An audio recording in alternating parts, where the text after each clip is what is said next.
यदि तपाईहरु नयाँ युट्युबर हुनुहुन्छ र तपाईहरुले अपलोड गर्नुभएको युट्युब भिडियोमा चाहिँ कपिराइट क्लेम आएको छ र आफ्नो भिडियोमा आएको कपिराइट क्लेमलाई कसरी हटाउने अथवा चाहिँ मोनेटाइज भइसकेको भिडियोमा पनि यदि कपिराइट आएको छ भने त्यस्तो भिडियोलाई पुनः कसरी मोनेटाइज अन गर्ने भन्ने बारेमा यो भिडियोमा तपाईहरुलाई सिकाउने छु।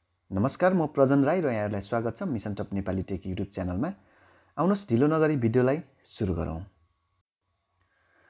ओके, त तपाईहरु देख्न सक्नुहुन्छ यहाँ मलाई चाहिँ एउटा भिडियोमा चाहिँ कपिराइट क्लेम चाहिँ रिसिभ भएको छ र यो चाहिँ मेरो युट्युब च्यानल, मेरो आफ्नै युट्युब च्यानलको एउटा भिडियो थियो जुन चाहिँ भिडियोमा चाहिँ मोनेटाइज अन भइसकेको थियो र अर्निङ सुरु भइसकेको भिडियोमा पनि यसरी कपिराइट क्लेम आएको छ। केही दिनसम्म चाहिँ कपिराइट आएको थिएन, तर पनि मैले मेरो एनालाइटिक्स हेर्दै गर्दाखेरि चाहिँ एउटा भिडियोमा चाहिँ कपिराइट क्लेम आएर चाहिँ मोनेटाइज डिसेबल भएको रहेछ। सो अब आज म तपाईहरुलाई कसरी यो कपिराइट क्लेमलाई चाहिँ रिमुभ गर्ने, स्ट्राइक त होइन तर यो कपिराइट क्लेमलाई चाहिँ कसरी रिमुभ गर्ने भन्ने बारेमा चाहिँ सिकाउन गइरहेको छु। र यतापट्टि देख्न सक्नुहुन्छ यहाँ कन्टेन्ट भनेको छ। कन्टेन्ट यो भिडियोजको लिस्टमा म यहाँ क्लिक गर्दैछु र मेरो कन्टेन्टहरु, मेरो भिडियोहरु चाहिँ यहाँनिर रहेको छ र यहाँ तलतिर स्क्रोल डाउन गर्दाखेरि यहाँ देख्न सक्नुहुन्छ कपिराइट क्लेम भनेर आएको छ र मोनेटाइज पनि इनेबल भएको छ। सो अब चाहिँ यो मोनेटाइज अन थियो यो भिडियोमा, तर पनि अहिले चाहिँ कपिराइट क्लेम आएको हुनाले यो मोनेटाइज डिसेबल भएको छ। सो अब यसलाई चाहिँ म कसरी यो हटाउने, यो कपिराइट क्लेम आएको छ यसलाई चाहिँ म कसरी रिमुभ गर्ने भन्ने बारेमा चाहिँ म सिकाउँदैछु तपाईहरुलाई। अब यसमा चाहिँ हाम्रो यो कपिराइट आएको छ, के कारणले चाहिँ कपिराइट आएको छ भने चाहिँ म सी डिटेल्समा क्लिक गर्दैछु र यति गरिसकेपछि यो भिडियोमा चाहिँ जुन यो मेरो भिडियो छ, यो मोबाइलबाट कसरी फोटो बनाउने, त्यसमा चाहिँ इनेजिबल भएको छ, मतलब मोनेटाइजेसन चाहिँ डिसेबल भएको छ यो भिडियोमा मात्र। सो एउटै भिडियोमा चाहिँ डिसेबल भएको छ, तर कसरी भएको छ भन्ने कुरा चाहिँ यहाँनिर देख्न सक्नुहुन्छ। अब कपिराइट कन्टेन्टलाई चाहिँ हाम्रो यो चाहिँ कसरी क्लेम भएको छ भन्दाखेरि चाहिँ हाम्रो यो कन्टेन्ट चाहिँ युज भएको छ भनेको छ। सो यहाँ तल देख्न सक्नुहुन्छ यो लिक्विड भन्ने एउटा म्युजिक मैले ब्याकग्राउन्ड राखेको थिएँ इन्ड स्क्रिनमा। त्यही म्युजिक चाहिँ केही दिनसम्म चाहिँ मोनेटाइज अन नै थियो, तर पनि केही दिन पछाडि प्रोसेसिङ गरेर चाहिँ यो चाहिँ कपिराइट क्लेम आएको छ मलाई। सो यो म्युजिक चाहिँ मैले यसलाई चाहिँ मैले यहाँदेखि यहाँसम्म देख्न सक्नुहुन्छ 10 मिनट 24 देखि 10 मिनट 42 सेकेन्ड 43 सेकेन्डसम्म चाहिँ यो युज भएको छ भनेको छ। र यति बिचको म्युजिकलाई चाहिँ मैले यो 3 डटमा क्लिक गरेर देख्न सक्नुहुन्छ म्युट गरेर पनि मैले मोनेटाइज फेरि रिइनेबल गर्न सक्छु र त्यस्तै गरेर चाहिँ यो गीतलाई चाहिँ मैले ट्रिम गरेर, मतलब यति एरिया चाहिँ हामीले भिडियो काटेर फाल्दाखेरि पनि मोनेटाइज चाहिँ हुन सक्छ यो कन्टेन्ट फेरि पनि। तर म चाहिँ आज रिप्लेस सङ गर्दैछु, किनभने यो चाहिँ मैले इन्ड स्क्रिन राखेको हो, त्यसमा चाहिँ 20 सेकेन्डको चाहिँ मैले इन्ड स्क्रिन राखेको छु। सो म चाहिँ त्यो म्युजिकलाई चाहिँ रिप्लेस गर्न चाहन्छु। भन्नुको मतलब पहिलाको जुन कपिराइट क्लेम भएको, जुन रिसिभ भएको म्युजिकलाई चाहिँ हटाएर यो अर्को जुन युट्युब लाइब्रेरीमा भएको कपिराइट फ्री म्युजिक ब्याकग्राउन्डलाई चाहिँ म युज गर्दैछु। सो यसको लागि चाहिँ म एक दुईवटा गीतहरू यहाँ ट्राई गर्दैछु।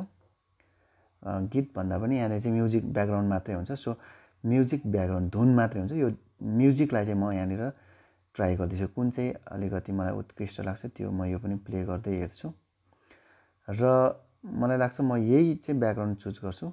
यसलाई चाहिँ म यहाँनिर स्टप गरेर एडमा क्लिक गर्दैछु। एडमा क्लिक गरिसकेपछि यो पहिलाको म्युजिकलाई चाहिँ जति एरिया थियो त्यो म्युजिकलाई चाहिँ रिप्लेस गर्छ यसले, त्यो हटेर यो बस्छ। सो यहाँ म एकचोटि चेक पनि गर्छु र देख्न सक्नुहुन्छ यो तपाईहरुले यहाँ पहिला अर्कै म्युजिक थियो, अहिले अर्कै म्युजिक प्ले भइरहेको छ र यो म्युजिकलाई म एकचोटि स्टप गर्छु र यहाँ माथि सेभ बटनमा क्लिक गर्छु। सेभ बटनमा क्लिक गरिसकेपछि फेरि रेडी टु रिप्लेस सङ भनेको छ, मतलब अब हामी रिप्लेस गर्ने नै हो। त्यो भएको हुनाले यसलाई चाहिँ सेभमा क्लिक गर्ने।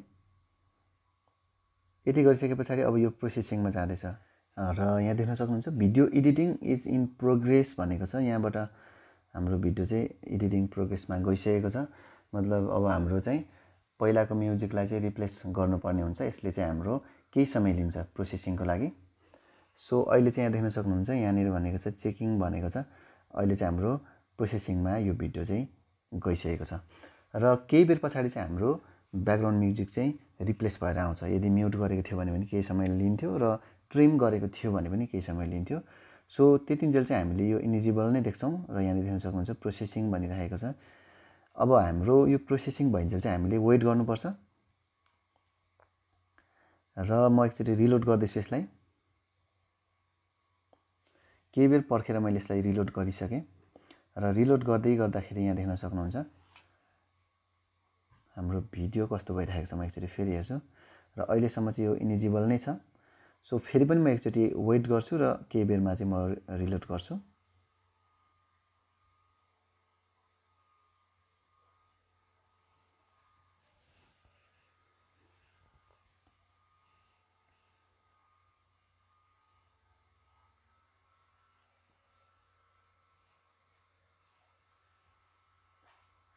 ओके, यहाँ देख्न सक्नुहुन्छ अहिले चाहिँ मोनिटाइजेसन अन भइसकेको छ। यो भिडियो फेरि पनि रिमोनिटाइज भइसकेको छ। यहाँ देख्न सक्नुहुन्छ यो भिडियो अघि चाहिँ कपिराइट क्लेम आएको थियो भने अहिले चाहिँ यो मोनिटाइज अन भइसकेको छ। र यस पछाडि म ड्यासबोर्डमा आउँदैछु र ड्यासबोर्डमा आइसकेपछि यहाँ देख्न सक्नुहुन्छ यो कपिराइट नोटिफिकेसन र यसलाई म भ्यू अप्सन्समा क्लिक गर्दैछु एकचोटि र हाम्रो कपिराइट नोटिफिकेसनको स्ट्याटस कस्तो भयो भनेर फेरि एकचोटि म देखाउँदैछु तपाईहरुलाई। देख्न सक्नुहुन्छ मोनिटाइजेसन अन भइसकेको छ। सो अब चाहिँ हाम्रो कपिराइट क्लेम चाहिँ रिमुभ भइसकेको छ र यसलाई चाहिँ म यहाँनिर देख्न सक्नुहुन्छ नो कपिराइट इस्यु भनेको छ, केही पनि छैन। अब चाहिँ हामीले यसको 3 डटमा क्लिक गरेर यसलाई चाहिँ डिसमिसमा क्लिक गरिदिने। त्यस पछाडि हाम्रो कपिराइट क्लेम रिमुभ पनि भइसकेको छ र यहाँको नोटिफिकेसन पनि क्लिन भइसकेको छ। आशा छ भिडियोको बारेमा सम्पूर्ण जानकारी पाउनुभयो नै होला। यदि केही कन्फ्युजन भएमा तल कमेन्ट बक्समा कमेन्ट गर्न नबिर्सनु होला। यदि भिडियो मन पर्यो भने लाइक गरिदिनु होला र तपाईहरुको साथीहरुलाई शेयर पनि गर्न नबिर्सनु होला। तपाईहरु मेरो च्यानलमा नयाँ हुनुहुन्छ भने कृपया च्यानललाई सब्स्क्राइब पनि गर्नु होला। म यस्तै अर्को उपयोगी भिडियोको साथमा फेरि पनि भेट्ने बाचाका साथ बिदा हुन चाहन्छु। नमस्कार।